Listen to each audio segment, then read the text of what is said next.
Give it up for my boy from Canada, Leland, Klassen.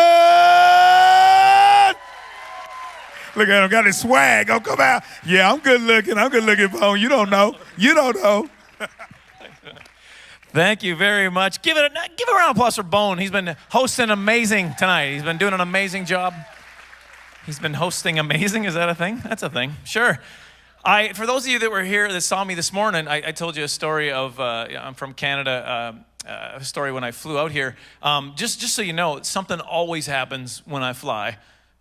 Pretty much every time. So it was no big difference this time when I flew a couple weeks ago. I was going through airport security, and I don't know why I said this, but as I was going through security, a buddy was patting me down right here, and when he got right here, and again I was tired. That's my excuse, but I don't know what I was thinking. But when he was right here patting me down, I looked over at him. I'm like, oh, yeah, checking out the guns? Yeah. Oh no, it's cool. Immediately I realized, oh, that's a bad thing to say at an airport, right?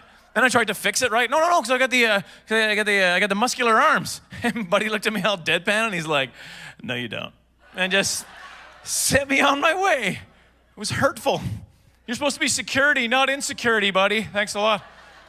I'm gonna take us extra baggage on the plane, emotional baggage. I don't know, but the border is actually that's what I worry about, crossing the border. Because it's different now, the Canadian-U.S. border.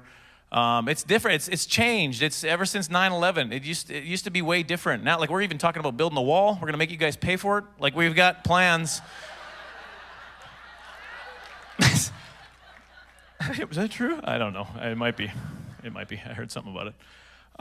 No, I always have. Because it used to be happy fun time for Canadians and Americans coming both ways. It was always like, oh, Canadians, come on into our country. We love our neighbors to the north. Get on in here. It's fantastic. We love you guys. Come on in. It's like, is that fruit? Did you bring an apple? Put it down. That's all they cared about in the old days was fruit. That's the biggest security risk between our two nations. Now they're mad all the time. I tried to lighten it up last time I went through. The guy's like, so you're a comedian? I was like, yeah, that's right. So what are you going to be talking about? I was like, I don't know. Depends how well this goes.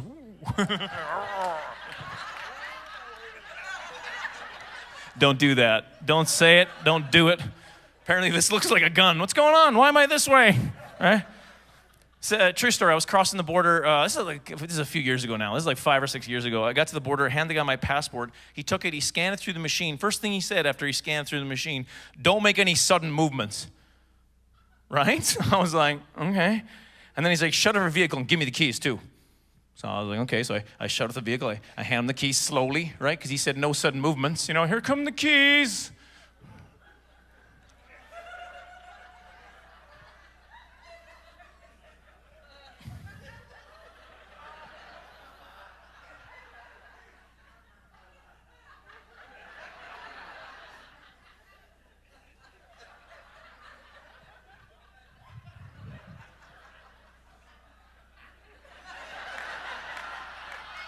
I don't like crouching down so much. Take the front seat out of the car. I like to get a quad workout while I'm driving. Huh? Just one more block. But then he said to me, in a couple of moments, I'm going to ask you to get out of the car. And when you do, if you make any sudden movements at all, we're going to take you to the ground. That's what he said, verbatim. And the reason he said a couple moments too, because he had time for his armed buddies to come out and surround the car. I'm not even going to make up the number for the story. By the time I got out, there were 6 of them surrounding the car. They didn't have their guns drawn, but their hands on their guns, on their hips, and ready to shoot a Canadian mode. Waiting to bag me a Canuck all week. Here we go. He wasn't doing this. I don't know why I added that. It's a weird way to tell the story. So he opens the car door. I step out. Of course, now I'm towering over this guy, right? So now I'm scared he's going to look like small man complex or something. Take the big guy down a peg or two. Right? So I'm like, everything's going to be okay. Everybody just calm down. Just take it easy.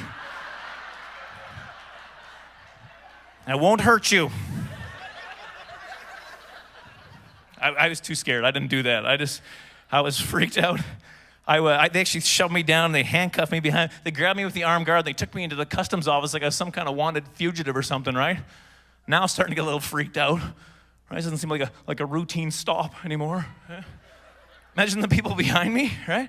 a little freaked out themselves. See this car pull up, people jump out with guns, a little scared themselves, you know. It's like, eat the fruit, Lois, eat the fruit.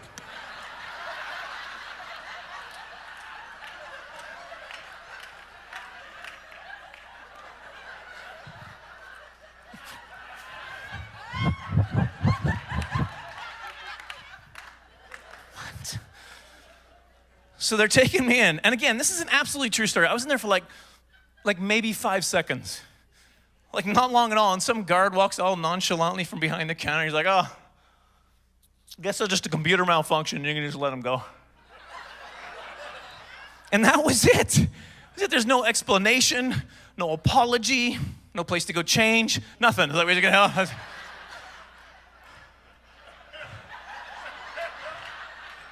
boy, some of that fruit goes here pretty fast, am I right? Take this back across to Canada where it belongs.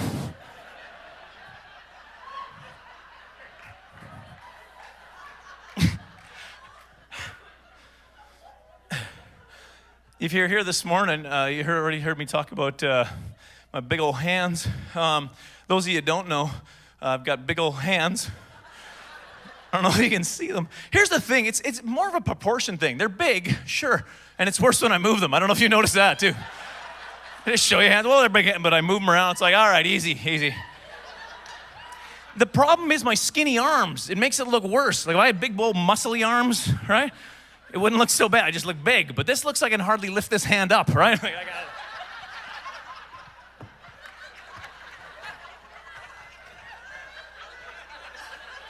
Huge hands. You see the sign language for the deaf? You see the hand signs for the deaf there? Until they made me stop. Because I was making the deaf people mad. They're still like, stop it, it's too loud. It's too loud.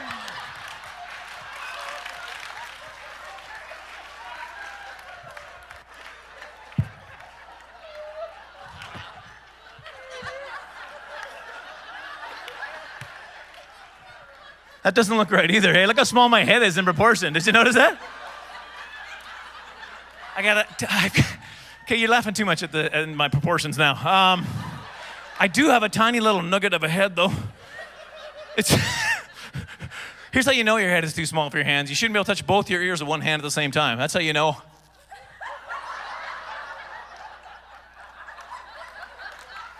I love watching people try. That's like my favorite thing.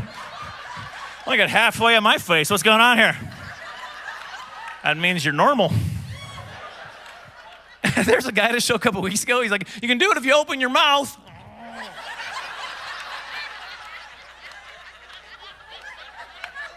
Why would you want to? The latest thing that happened, though, I was playing the Xbox 360 with my son there, has the Kinect. So it has a controller, but you also are the controller, right? Like, I don't know what game this would be.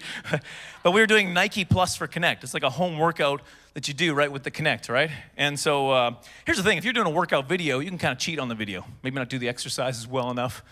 Video doesn't know, right? But with the personal trainer on the Nike Plus, he's like, hey, get your knees up higher or whatever, right? In order for them to do it, they have to know what your body looks like. So you got to stand in front of the Kinect camera while it's mapping out your body. And I was watching it on the screen. As I was mapping out my body, it got up to my head, and I'm not making this up. There's this little red square around my head with this error message. And you know what the error message said?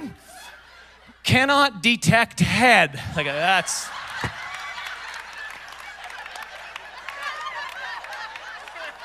Xbox has got jokes. Okay.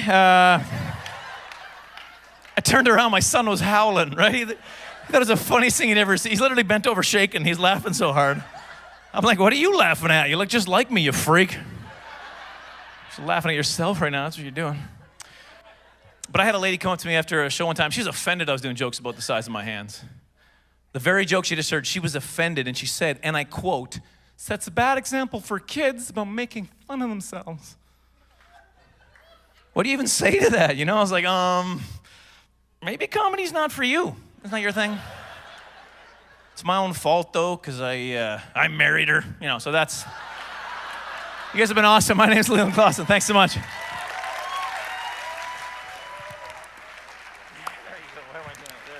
Leland Klassen.